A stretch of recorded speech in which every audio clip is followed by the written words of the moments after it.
Hey folks, welcome to another episode of Real Country with Jeff and Melanie. I tell you what, I'm going to be dead tonight. It's been a wide open day of chores and projects and trying to catch up. We had a couple days of rain last week. I couldn't do hardly nothing. And then we had some doctor's visits with the family and other things going on, some car repairs, and whole week went by and didn't really do nothing. But just thought I'd take this time and show you another little project I'm starting on. Most people decorate for the holidays, and we like to put our things in Rubbermaid tubs and store them. But after you've been married 31 years and you made it to 55 years of age, you collect a lot of junk. And the bad thing is you try really to store it where you can get back and put your hands on it real easy when you're ready. But life gets in the way, storage gets in the way, and before you know it, you're having to fight and drag out and empty a half of a barn to find the decorations you want for this particular season. And for the last couple of years, I just got tired of it, and I'm going to find a better way. So I just decided when I could, I'm going to try to build me a little shed. And it doesn't have to be nothing fancy, just something to keep the rain and maybe a critter out, maybe a rat out from chewing on something, and I can put my Rubbermaid tins in with a few Halloween and Christmas decorations. You got nothing in there that's really worth anything. I mean, probably ain't a decoration in there over the years we paid over $3 or $4 for, and we've had the same decorations for 30 years, so, if the place burns to the ground, you ain't really lost nothing. But just to give me more room in my barn where I got room to work without having to empty the barn every day, I decided this year I'm going to try to make me a little shed just to store the decorations. So, being poor boy, I'm trying to find a cheap way to do it. And I'm just getting started, but I thought I'd show you what I had to do. So let me turn the camera around and we'll show you what's going on. And like always, excuse my mess, my farm is a work in progress. But I had a nice gentleman at a local business told me I could have some of the pallets they throw away. And these are pretty long. I'd say these are close to 8 to 9 foot long pallets. There's 2 of them here. And they're about almost 4 foot wide, 3.5 to 4 foot wide. And all I did, I found a lady in the paper, excuse me, not the paper, online, local. They were tearing down an old house and they had some free concrete blocks. And it's just get as many as you wanted. So I went over there. I couldn't get all of them, but I did get me about 16 or 20 of them, and they're free. So far, this right here is going to basically be the floor of this little shed. And all, like I said, I'm going to do is just put a few Rubbermaid tubs in there. I bet I got 2 or 3 for Halloween and probably about 6 or 8 for Christmas. And just something to store them where I got more room to walk around in my barn. And what my plans is, I'm going to come back and put some kind of plywood down for a solid floor. And that way, won't have critters climbing up and gnawing on everything. And I'm going to take some other pallets like this apart and steal the 2x4s out of the center. And take them apart and use the 2x4s for my wall joists for the corners.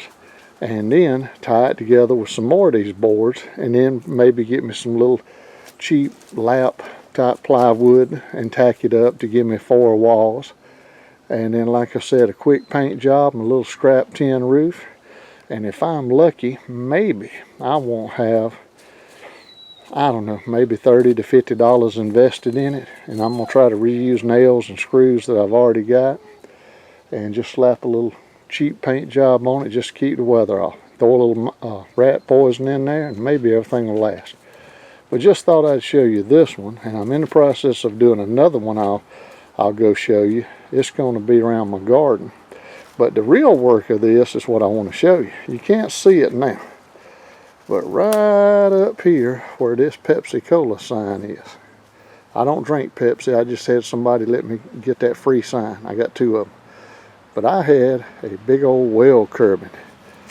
And look at the ground from that Pepsi sign to where this is, and I had to go around my son's boat that he doesn't use and drag it by hand. This is a little uphill slope, And like I said, excuse my garden. I'm in the process of cleaning and burning and stacking to my back gate.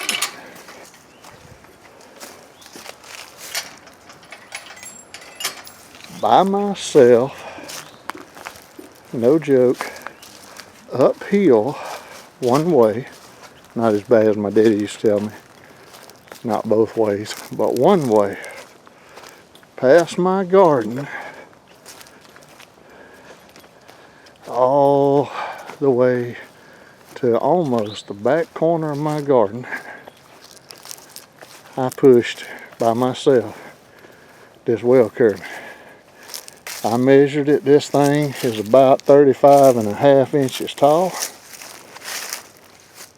and about 36, I believe, inches wide. And I just rough guesstimate, this is my hip, where my cell phone holster is at the top of it right here. And I'm 6'4". I push this thing, I bet this joker weighs a good 500 pounds. And if I don't do nothing else today, I got my workout. But I had a lady give me that several years ago. Somebody just left it on her property, I guess, when she bought the place. And it was just sitting there and she wanted it gone. So she actually paid me to haul it off for her.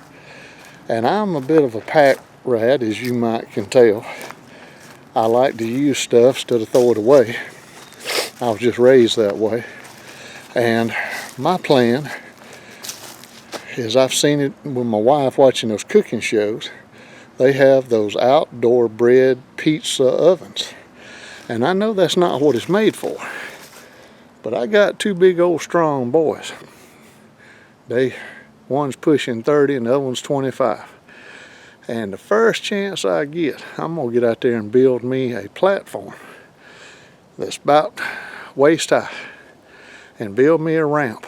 And if there's any way we can, I'm gonna see about the three of us creeping that thing up the ramp and set it on that platform and chalk it like chalking the wheels of a truck. And see if I can't go get me some fire brick and line that thing and try to make me a po' boy bread or pizza oven for our outdoor kitchen. And maybe it'll work.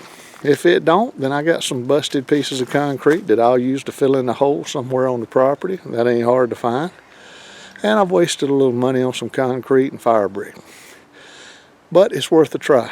And if we can get some good old delicious homemade banana nut bread or a Mama Lee's pizza cooked out there, that'll make your mouth water. But folks, have just a little quick, oh, let me show you the other one. I was about to forget. I'm sorry. Let me turn this one around. Here we go again. My other little shed I'm just getting started on. Now these pallets are made a little bit heavier. Got them from the same guy. These are made out of landscaping timbers in like 2x6s.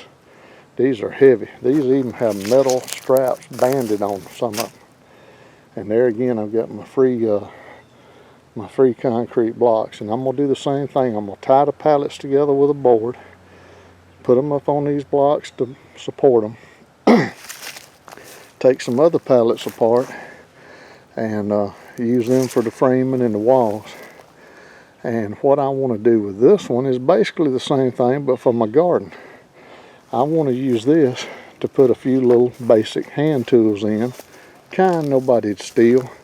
A shovel, a rake, a hoe, things I'll use in my garden. I can store my, like over there where I'm going to have the little raised beds and my potting table. I'll put my 5-gallon buckets. I can store my compost. Let me flip this back around. I can store some compost and fertilizer bags if I use them. But I'll have everything at hand's reach. Right now, like I said, I've got almost 4 acres. And my barn sits on the tail end of my back 2 acres, and behind it is my garden. And then at the edge of the garden where I showed you the well curving, it drops off and I got 2 acres back there. And it's just a long walk. Oh my goodness, I need a set of post hole diggers, and then you got to stop and you got to go through a gate, and then you got to go back there. And as cheap as a shovel and a rake and a hoe is, I don't want to leave them out and let them just get ruined by the rain and the sun if I can put them in a little shed. And that's all I'm going to put in there. There ain't going to be no power tools, no battery tools, nothing that nobody really want to steal. Just a cheap $3 or $4 rake, a $3 or $4 shovel, and some 5-gallon buckets and my work gloves. But it'll save me a ton of walking. And I know my back at the end of the day, it tells on me all the steps I take. And like I said, I might as well be a hillbilly because my property has a gradual slope downhill and to the left. So by the end of the day, my lower back tells on me, and my big size 15 boots, them clodhoppers get to hurting at the end of the day. So if I can cut out some walking, that's a good thing. But folks, like I said, that's all I was going to show you right now. That'll wrap this one up. Hope you enjoyed it. Hope you'll stick with us. And as time and weather permits, we'll be filming some more of the process when we go to put the walls up, put the door on it, put the little roof on it, paint it, all that good stuff, all the way up to the finished product. Like I said, we're going to do the little decoration shed, and we're going to do the little garden tool shed. And then later on, like I said, we'll be building livestock sheds and wood sheds. And so stick with us. There's a ton to do, and it takes a while to do it because I'm a one-man operation. But stick around. Maybe we can have a little fun and see what a poor boy can do. But like always, hopefully you'll like the videos, hit subscribe, tell your neighbors, bribe your politicians, and kiss some babies, and maybe somebody will start watching this. But till next time, good Lord's willing, the creek don't rise. We'll catch y'all down the road. Y'all have a good evening.